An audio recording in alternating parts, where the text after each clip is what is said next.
Great Debaters Contest is brought to you by Safaricom M-Pesa.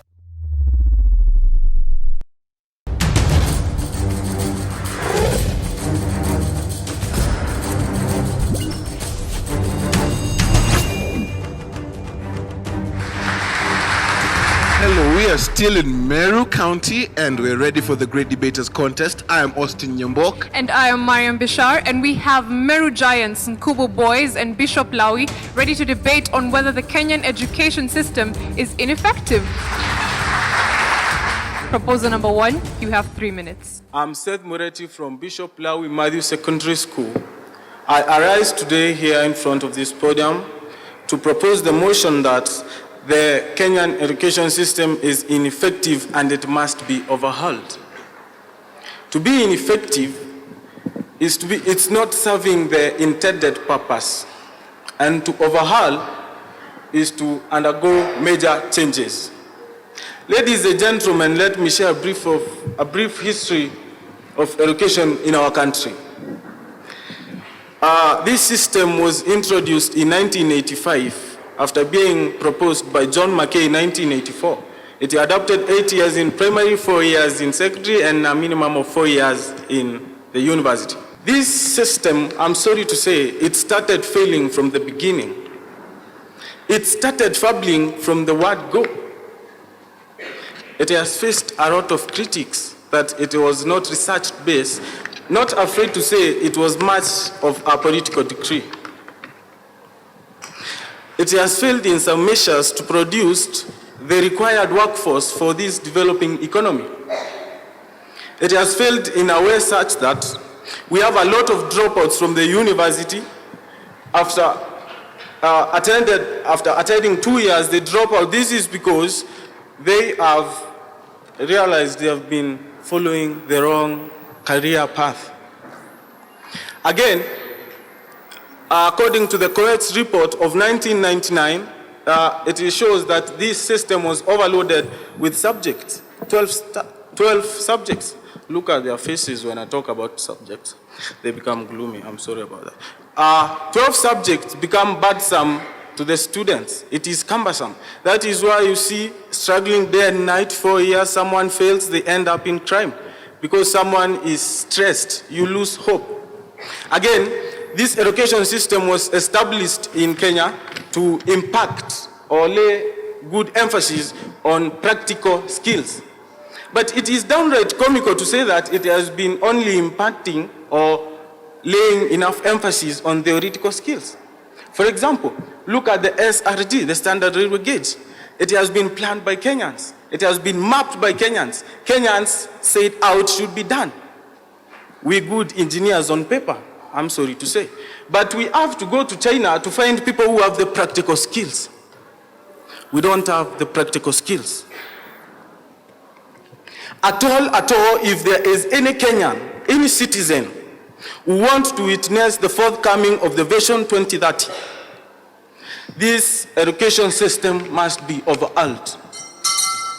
As the former PS of Education said, James Olaikiapi, there is no single system of education in the world that can educate all generations at a time.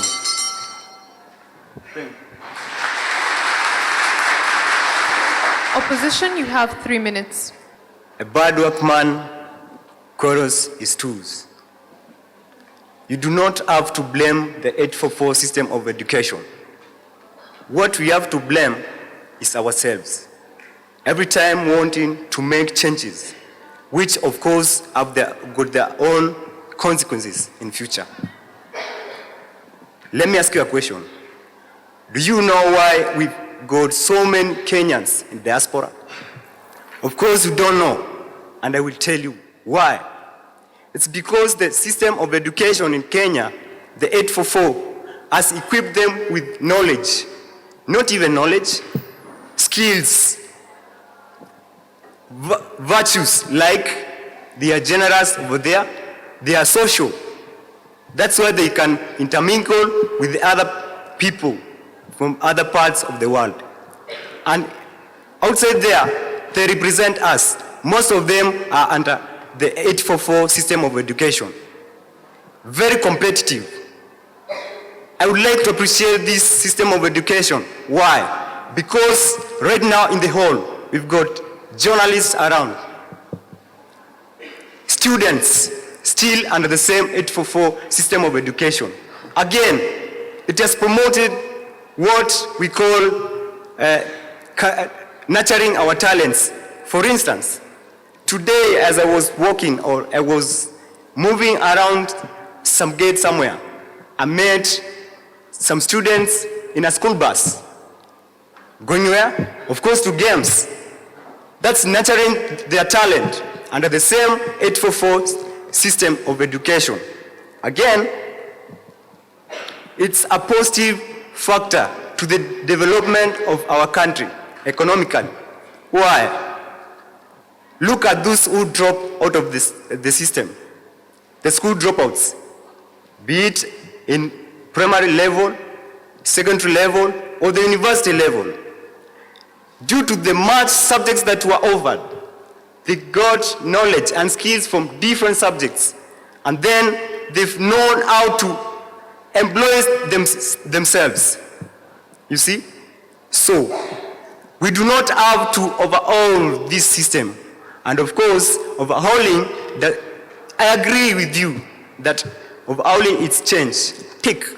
But to overhaul, if you say something is ineffective, you mean that it does not, you have not achieved what you wanted under it. Where do you say we've not achieved? We've achieved, of course. That's why, as a great debater, I stand in front of this audience.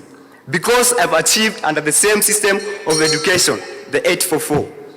So, we do not have to make such changes because they've got their own consequences. Choices have consequences. Thank you all. I'm Gabriel Musio, Nkubu High School.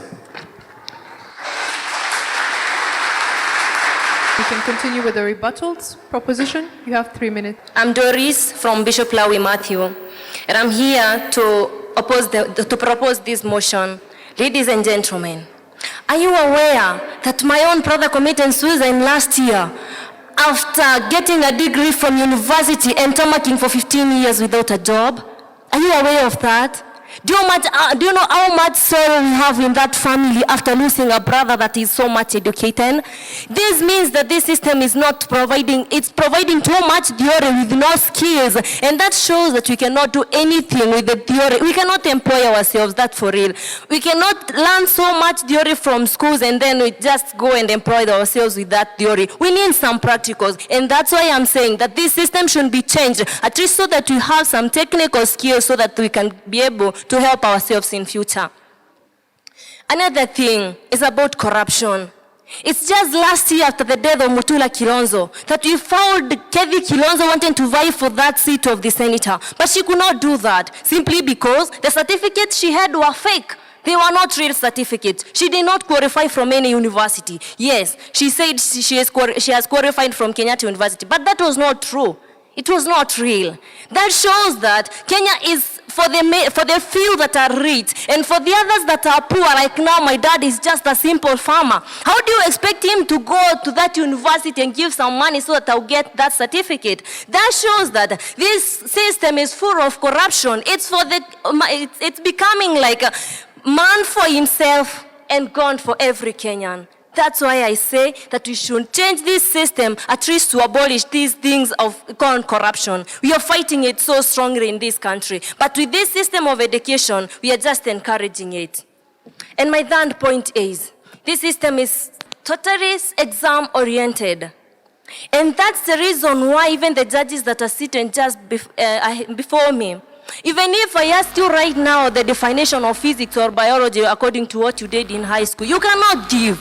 Of course, because you studied just to pass the exam. You didn't study to help yourself in future. You studied to have a certificate so that at least you'll get a job. And that's why, even if you go out there right now and ask the students who completed high school last year what they did or what they studied, they cannot say.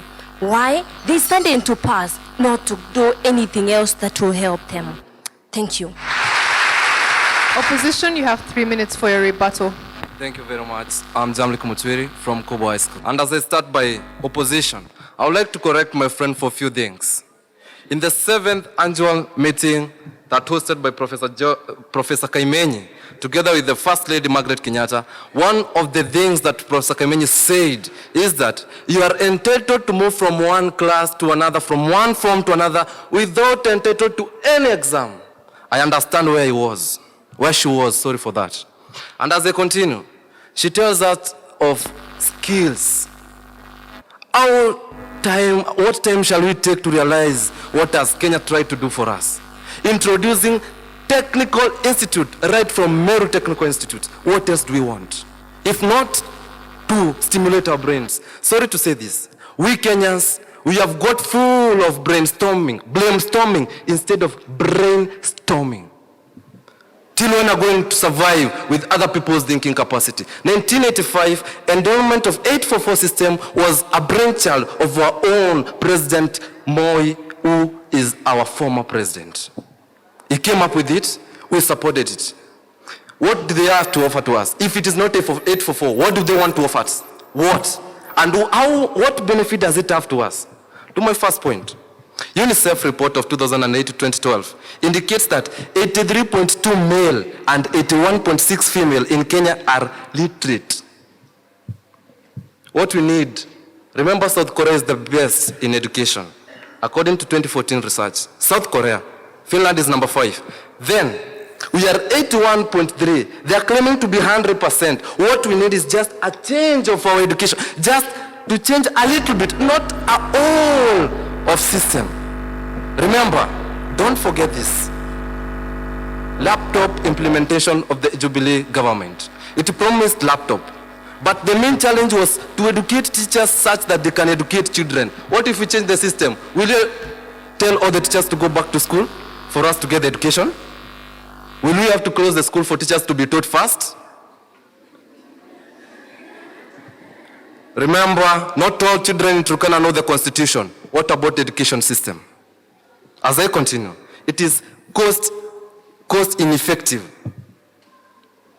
As I said earlier, remember the Superhighway when it was created in Kenya.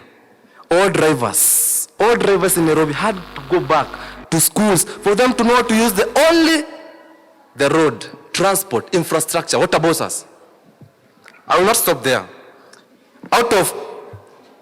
Out of research, it has been proved that Nairobi City has the highest number of literacy in technology of computer. This is out of Sea Africa investigation. It was released in 2012 before Lagos. Lagos is number 2. What are we else looking for if not this system of education? What do you have to offer us if it is not 844 system?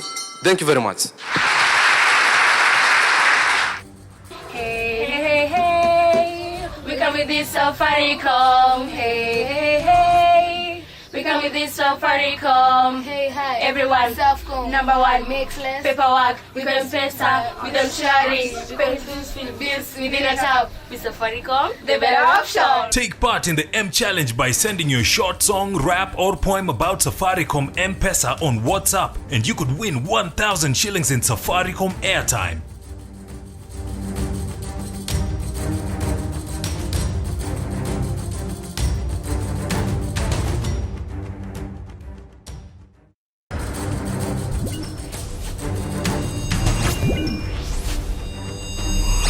The proposers have been asked to elaborate on what they meant about the changing of the education system in regards to technical institutes. And the opposers have been asked, is it the education system that's corrupt or is it the people? So we let them handle the questions. Proposer number 3, you have 3 minutes. Thank you. I'm Rafael Obando from Bishop Lawi Matthew, Day Secondary School. And I would like to respond to the question. What do we talk about change? Okay, when you talk about change, we want to introduce a system that will enhance equity. When you talk about equity, if you look at the current system that we have, it's like it's a creme de la creme affair, where you get those students who get the A minus, B plus, and maybe a B, get entry to the universities, whereby I think, and I'm sure that a great number of students don't manage to get those grades, so most of the students don't actually make it to the university. That is, the system means that if you don't make it to the university, or if you're not maybe government funded, you'll have an hard time. Most of the students who are less privileged in the society will have an hard time to acquire education. The 844 system basically translates to 8 years in primary, 4 years in secondary, and a minimum of 4 years in the university. Okay, now if you look at the system, when it was being introduced, I beg to differ even with my friend here when he was talking about actually the 844 system being a brainchild of Moi. Actually, Moi hired a foreign consultant, in this case, John McKay, so that he could highlight or he could maybe investigate on the causes of the problems of the education system in Kenya. He came up with the 844, or he proposed the introduction of the 844 system. This tells us that the introduction of the 844 system was more politically influenced rather than actually evidence-based or advice from education expert. I think by that time we still had education expert in the country who could have addressed the problem. But what did he do? He chose to hire a foreign consultant. Someone flies from abroad, comes and then introduces actually a system that could not suit the country. Remember, during this time, Kenya had not fully developed in the infrastructure. Actually, this created a strain in the facilities that were there. You see, by the introduction of the 844 system, there was a need to introduce another classroom, which actually didn't happen. That means that the government had to pump in resources. Actually, the problems that were not addressed have been carried on to this day. That is why you see the education sector is ailing in Kenya. I am of the opinion that its need to be effectively overhauled. Thank you. Opposer number 3, you have 3 minutes. Okay, excuses are the nails that build a house called failure. 99% of all failures come from people who form the habit of making excuses. That is why we Kenyans fail. In response to the question posed to me concerning the ineffectiveness of the 844 education system, the answer is unanimous. It is the people who make the system to be ineffective.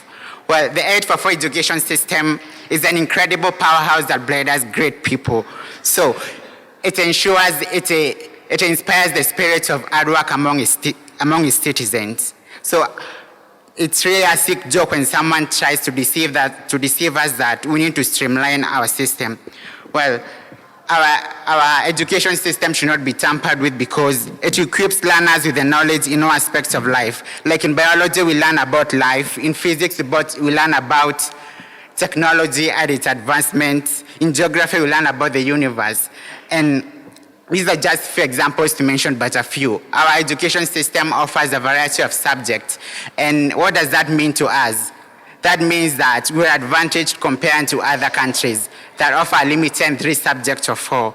Besides, China has the hardest education system in the world, and China is the leading light in the economy sector. And one thing that surprises me is that in China, these wristwatches that you buy in Kenya for 1,500, they're made by the students for leisure. So, and yet they have the hardest education system in the world. So if we have to overhaul it, maybe we have to make it more harder so that you can try and suit with China. Besides, last year there were over 43,000 A's and our campuses are flooded with intelligent minds. So let's not talk about overhauling the 844 education system because it is a platform that blends the spirit of unity. For instance, we have got Marians in our midst, we've got Laws in our midst, we've got Kambas in our midst. So overhauling the 844 education system will make the government to spend a lot of funds in changing the syllabus. And it is well to note that when the 844 education system is overhauled, like my counterpart just said, without the teachers go back to school so that they can be taught a new system. Besides, success can only be reached through a vehicle of pain in which you must fervently believe and upon which you must vigorously act. So it behooves you to believe that the 844 education system is super effective, and let's not start advocating for overhauling it because better the devil you know than the angel we don't. When we overhaul the system, we are not aware of the repercussions that comes along with it. And besides, I'd like our opponent to clarify the issue of holding it. How do they want it to be? Thank you.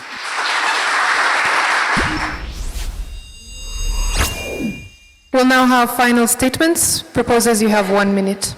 I will start by saying, Karaja Kangede in one of his books said, human beings get satisfied with what they have. My brothers don't get satisfied with problems.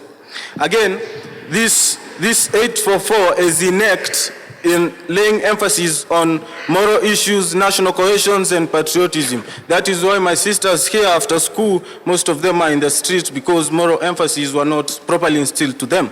Our own brothers turn against us, join Al-Shabaab. Why? Because the 844 system did not properly instill patriotism into them. Tribal clashes, they will not end soon if national cohesion is not instilled properly. Thank you.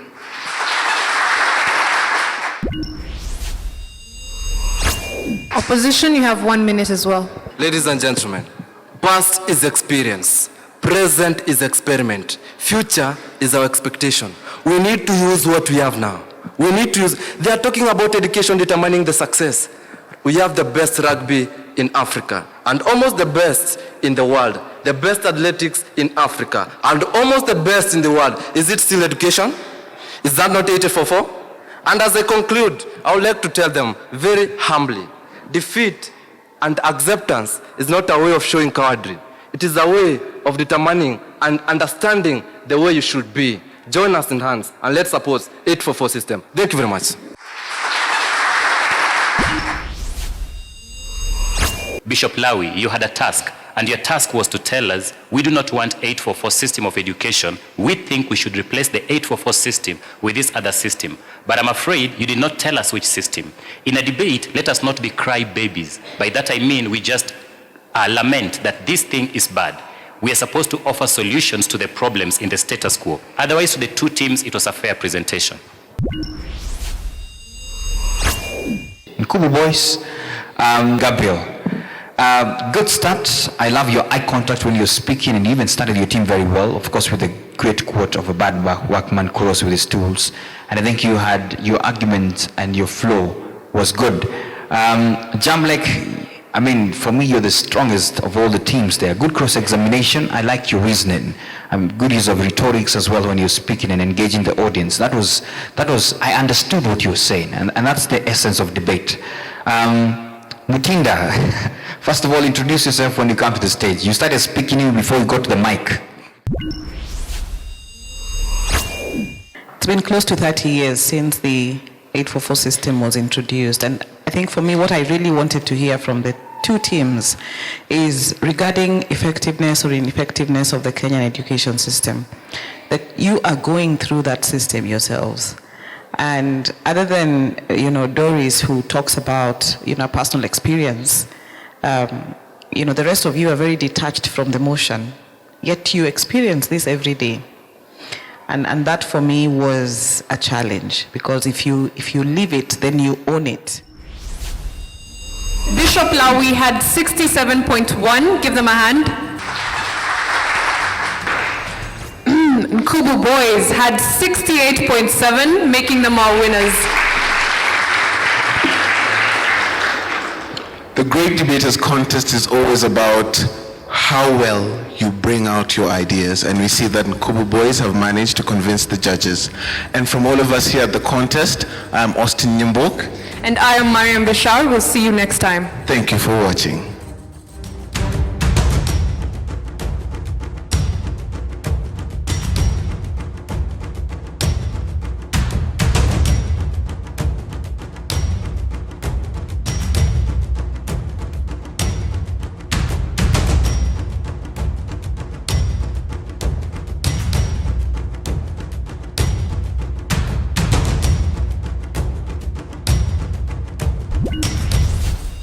The Great Debaters Contest was brought to you by Safaricom M-Pesa.